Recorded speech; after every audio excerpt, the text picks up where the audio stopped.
Welcome to Shri Nanda talkies. இன்றைக்கி நம்ம பார்க்க போகிறது ஜனவரி 22ஆம் தேதி வெளிவந்த 3ஆம் உலகப் போர் அப்படிங்கிற திரைப்படத்தினுடைய திரை விமர்சனம். இந்த படத்தை டிஆர்எஸ் அன்பு, வி சுரேஷ் நாராயண் ரெண்டு பேரும் சேர்ந்து இந்த படத்தை தயாரிச்சிருக்காங்க.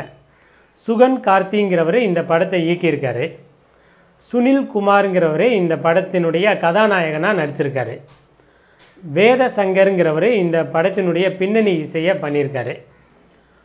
தேவாங்கிறவர் இந்த படத்தினுடைய ஒளிப்பதிவு பணியை பண்ணியிருக்காங்க. இந்த படம் எப்படி இருக்குது அப்படின்னா, ஒரு ஆவரேஜான படம் அப்படிங்கிற மாதிரி சொல்லலாம். ஆரம்பத்துலேருந்து எண்டு வரைக்கும் உயிரோட்டம் நிறைஞ்சு இல்லை.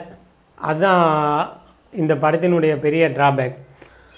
இந்த படத்தினுடைய கதை என்ன அப்படின்னா, 2025ஆம் ஆண்டு நமக்கும், அதாவது இந்தியாவுக்கும் சைனாவுக்கும் நடக்கக்கூடிய சண்டை, அதனால் மக்கள் எந்த மாதிரி பாதிப்பு ஏற்படுது, மக்களுக்கு எந்த மாதிரி பாதிப்பு ஏற்படுது, அதனுடைய பின்விளைவு என்ன அப்படிங்கிறத இந்த படத்தில் இயக்குனர் சொல்லியிருக்காரு.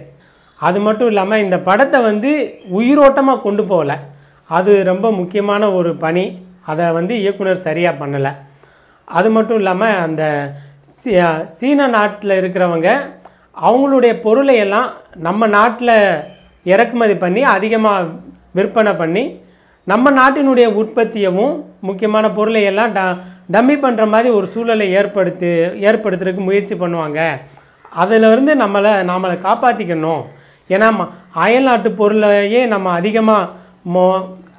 அதிகமாக வாங்கி பயன்படுத்தி நம்ம நாட்டினுடைய பொருளை நம்ம பயன்படுத்தாமல் இருக்கிறது நம்மளுடைய பொருளாதாரத்துக்கு மிகப்பெரிய பாதிப்பை ஏற்படுத்தும் அப்படிங்கிறத தான் இந்த படத்தினுடைய கதையாக சொல்லியிருக்காரு.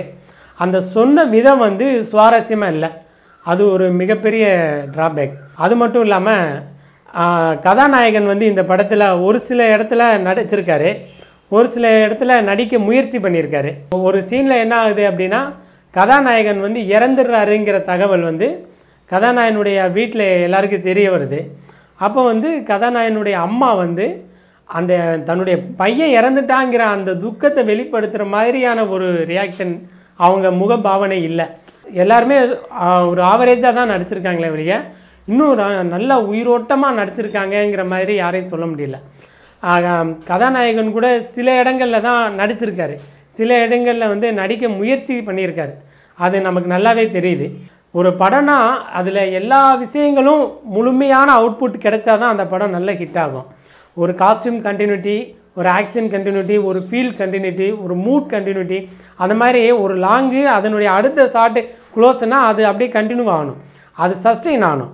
அந்த ஒரு ஃபீல் எல்லாருமே அதில் நடிக்கப்பட்ட எல்லாருமே அந்த ஃபீல் கொண்டு வரணும்.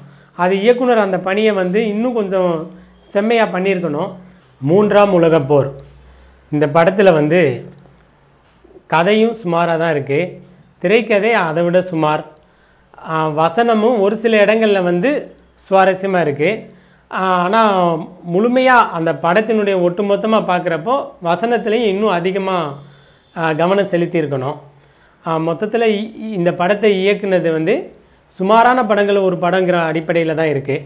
அது மட்டும் இல்லாமல் இந்த ஒரு படம் வெற்றி பெறணும் அப்படின்னா நகைச்சுவை முக்கியம். நகைச்சுவை இல்லைனாலும் பரவாயில்ல, அந்த படத்தினுடைய கரு எதுவோ அதை மையப்படுத்தி ஒவ்வொரு காட்சியும் அப்படியே பயணம் பண்ணதுன்னா அந்த படம் சுவாரஸ்யமாக இருக்கும்.